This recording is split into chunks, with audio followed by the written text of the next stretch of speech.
자, 박 의원님, 오늘 방금 전에 3시 30분에 예측은 했지만, 예상은 했지만 좀 빠른, 이렇게 빨리 깜짝 소식이 전해졌어요. 반기문 전 유엔 사무총장이 대선 불출마 선언했습니다. 네. 예측하셨었나요? 끝까지 가지는 못하실 것이다 하는 생각은 했는데, 이렇게 갑작스럽게 이렇게 빨리 말씀하신 것처럼 이렇게 일찍 드롭할 줄은 몰랐습니다. 예, 보통 이제 정계에서 예상했던 것보다 한 2주, 3주쯤 이렇게 좀 빨리 결정이 나온 것 같은데, 근데 워낙 이 지지율이 많이 떨어지니까. 예, 뭐 반토막에 반토막이 났으니까 더 이상 버틸 어떤 힘이 안 계셨을 것 같은데, 개인적으로는 안타깝습니다. 어쨌든 대한민국의 유일무이한 유엔 사무총장을 역임을 하셨는데, 그 외교적인 어떤 그동안의 공력을 대한민국의 발전을 위해서 좀 더 희망차고 보람차게 쓰여질 수도 있었는데 그냥 너무 준비 안 된 상태에서 이 정치판에 들어오셔가지고 영역에 한 2주였나요? 그럼 그런 뭐 쓴맛 단맛 다 보시고 이제 하차하셨는데, 그래도 대한민국 국민들을 버리지 말고 대한민국 외교 발전 국익을 위해서 좀 노력을 해주십사 하는 부탁의 말씀을 좀 드리겠습니다. 야권에서는 이제 표정 관리에 들어가야 될 때. 아니요, 그렇지 않습니다. 아유, 왜 또 그런 험한 말을 하고 계십니까? 나승철 변호사님. 오늘 뭐 주제가 이건 아니지만 어떻게 보셨어요? 뭐 아까 말씀하신 것처럼 이미 예상된 수순이긴 했었는데, 뭐 제가 첫 번째 이제 그 이후로 이제 볼 때는 사실 정치 준비가 전혀 안 되신 분이었죠. 어떤 공직사회 울타리 안에 계시다가 이제 갑자기 인기가 좋다고 해서 나왔는데, 사실 정치권이라는 게 얼마나 힘들고 외롭고 고통스럽습니까? 근데 거기에 대한 건 없이 오기만 하면 이제 꽃가마 태워주고 환영을 할 줄 알았는데, 꽃길 열을 줄 알았더니 흑길이었어요. 이제 별거 가지고 이제 다 트집을 잡고 뭐 차례 때 그 음복을 한 게 맞냐 퇴주장 가지고 시비를 걸고 하니까는 이쯤에서 그만두는 게 그나마 남은 명예라도 지키는 길이 아닌가, 그렇게 판단을 하신 것 같고, 두 번째로 이제 얼마 전에 이제 일부 국민들이 반기문 전 총장님을 상대로 그 피선거권이 있느냐, 법원에 이제 가처분을 제기했습니다. 그래서 이제 그게 법적 논쟁으로까지 비화되는 것에 대해서 좀 부담을 느끼시고, 개인적으로 이제 고통스러운 일이죠, 그게. 그렇습니다. 그래서 이제 빠르게 그만두신 게 아닌가 싶습니다. 알겠습니다. 교수님. 예측하셨어요? 예측은 했는데 사실 예측한 것보다 좀 이르긴 하네요. 그렇죠.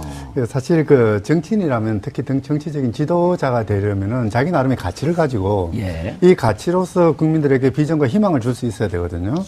그런데 이번 반기문 전 사무총장 같은 경우에는 아무런 그런 가치도 없고 비전도 없고 그러다 보니까 국민들에게 자신의 그 사소한 실수들을 뒤집어 엎을 수 있는, 그래서 국민들을 어필할 수 있는 아무런 장점도 강점도 보여주지 못했던 거죠.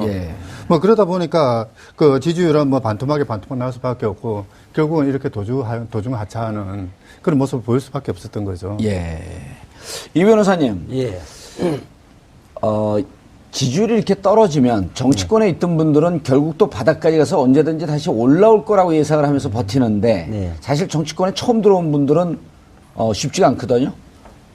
그런데 또 그 사퇴를 하면서 불출마 선언하면서 정치권 이기주의, 가짜 뉴스, 인격 살해, 그러면서 또 이 국민들 혹은 유권자, 지지자들 탓을 돌렸단 말이에요. 이건 어떻게 보셨어요?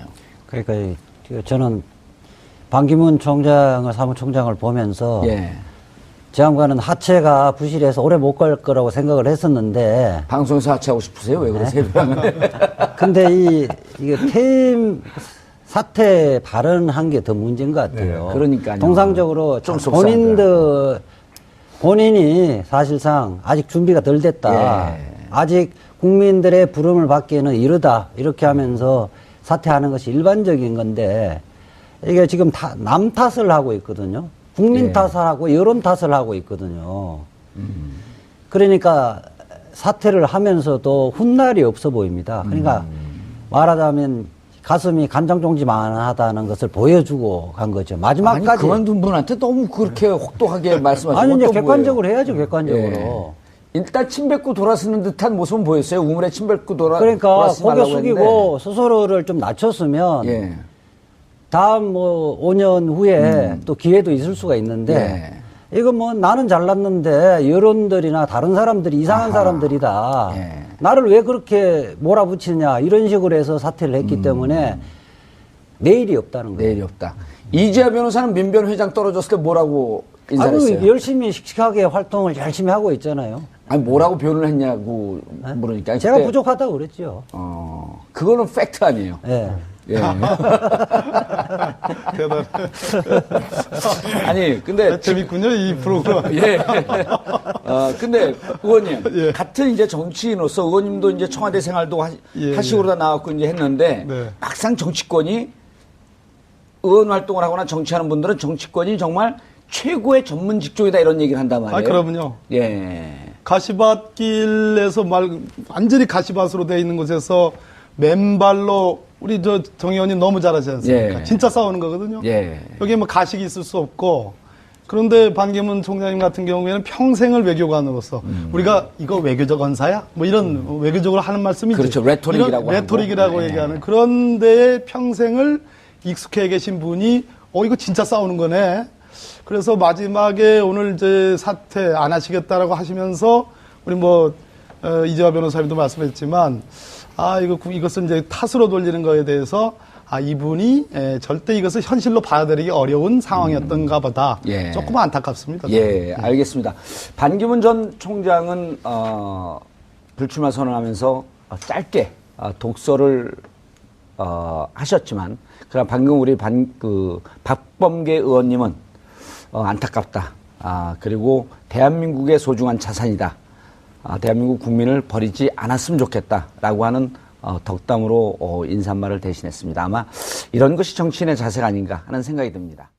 반기문 전 총장 어떻게 된 거예요? 정말 깜짝스러워요. 예, 오늘 오후에 제가 주도해 정치교체를 이루고 국가통합을 이루려 했던 순수한 뜻을 접겠다는 결정을 했다. 이 문장이 좀 만연체죠. 네. 이렇게 밝혔습니다. 근데 오늘 여러 정당들 찾아가서 만나고 일정을 다 소화했잖아요. 그러니까요. 반 전 총장이 기자회견을 한 게 3시 30분이에요. 예. 현장 기자들한테 문자로 곧 기자회견 한다고 공지된 게 오후 3시 10분, 한 20분 전입니다. 예.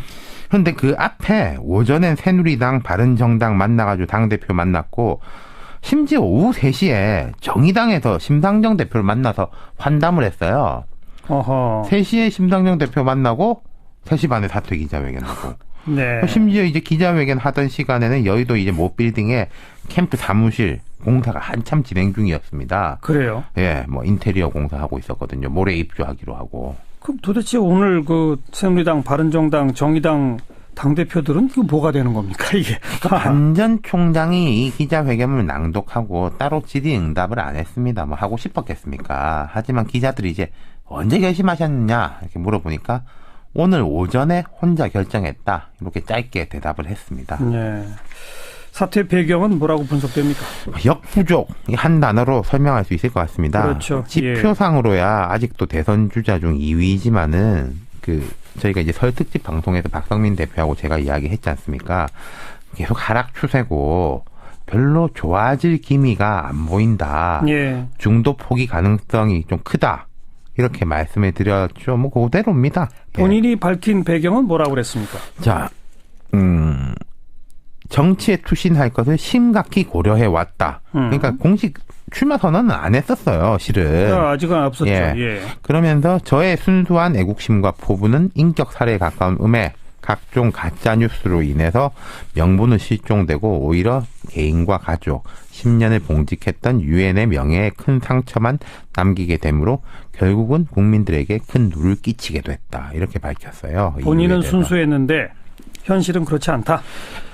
그렇죠. 본인은 그렇게 보시는 거고 그 뒤에 또 이 문장이 조금 더 의미심장한데 뭐예요? 일부 정치인들의 구태의연하고 편협한 이기주의적 태도도 지극히 실망스러웠고 결국 이들과 함께 길을 가는 것은 무의미하다는 판단에 이르게 됐다. 이렇게 밝혔어요. 예. 그럼 이거는 반대 진영에 대한 이야기는 아닐 거예요. 그렇겠죠. 함께 하려고 했는데 함께 하려고 한 사람들이 이기주의적이었다. 그러니까 반 전 총장이 생각했을 때는 내가 이렇게 지지율도 높고 하니까 쫙 나를 중심을 모였을 거다. 그랬는데 지지율이 떨어지니까 뭐 공산당 아니면은 무조건 따라간다라고 했던 의원들 탈당도 안 했죠. 예. 뭐 바른정당 같은 경우에는 들어와서 경선하고 싶으면 하고 뭐 하기 싫으면 말고 오전에 심지어 저 임명진 새누리당 비대위원장은 나이가 들면은 낙상하실 위험이 있으니까 조심조심해서 다니셔야 된다. 여기저기 다니지 마라 그런 얘기죠. 그런 말까지도 했으니까 예. 이건 이제 좀 보수 진영에 대한 실망감 같은 걸 표출한 것 같습니다. 근데 아무튼 본인이 밝힌 이야기는 자기는 순수한 애국심과 포부가 있었는데 네.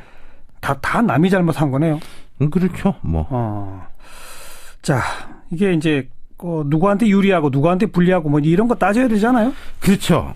이 당장의 반 전 총장에 대한 지지가 고스란히 어느 한쪽으로 넘어갈 것 같진 않아요. 제가 생각할 때는 황교안 총리도 조금 갖고 가고 유승민 이제 뭐 의원도 좀 갖고 가고 안희정 그 지사도 좀 갖고 가고 안철수 뭐 전 대표도 좀 가지고 가고 할 건데 예. 지금 분명히 말씀드릴 수 있는 건 하나가 있습니다. 뭐요?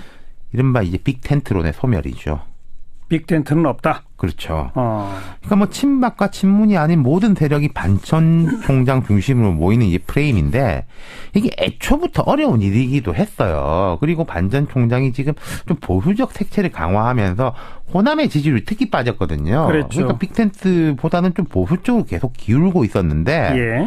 거기다가 이제 반 전 총장이 낙마함으로써 완전히 종결된 거죠. 그렇죠. 대신에 이제 스몰 텐트 라고 하죠. 요즘은 또 말도 잘 만드는데 손학규, 정운찬 이런 인사들은 국민의당으로 좀 빨리 규합될 것 같습니다. 네. 이렇게 빅텐트 제3지대론 이런 게 붕괴되면 문재인 전 대표 대세론은 더 세지나요? 어떻게 되나요?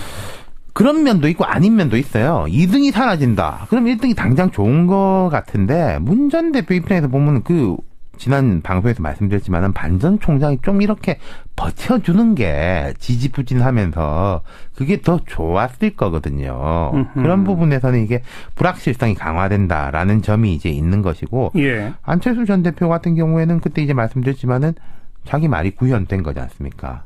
이제 구도의 면에서는 이제 좋아지는 게 있을 것이고, 그다음에 이 여권 같은 경우에는 황교안 전 총리가 당장 좋아진다 이렇게 볼 수 있겠지만은 자. 한 달의 시간이 있어요. 한 달의 시간이라는 게 황 총리가 출마를 하려고 해도 탄핵이 인용돼야지 출마할 수 있지 않습니까? 물론이죠. 그럼 그 한 달 동안은 어떻게 보면은 바른정당의 시간인 거거든요. 유승민, 남경필 이분들이 이 한 달간을 어떻게 이제 보내느냐에 따라서는 좀 이제 보수 진영의 주도권을 잡을 가능성도 있죠. 네. 유승민, 남경필 그 바른정당 세력과 새누리당이 황교안 총리한테 지금 계속 구애를 하고 있잖아요. 네. 그 힘겨루기. 그렇죠. 그게 또 본격화되는 그런 양상이다. 특히 이제 보수 쪽은 한쪽으로 기울어지면 확 기울어지는 이제 집중을 하니까 있거든요. 일단은 힘겨루기를 하는 과정. 네. 네. 아무튼 판기문 전 총장 참 납득이 안 가는 행보가 여러 건 있었는데 마지막 불출마 선언도 참 납득이 안 가는 참 그렇게 좀 그런 허망하죠. 일정이었습니다. 희비극 같습니다. 희비극. 수고하셨습니다. 감사합니다. 윤태권 실장이었어요.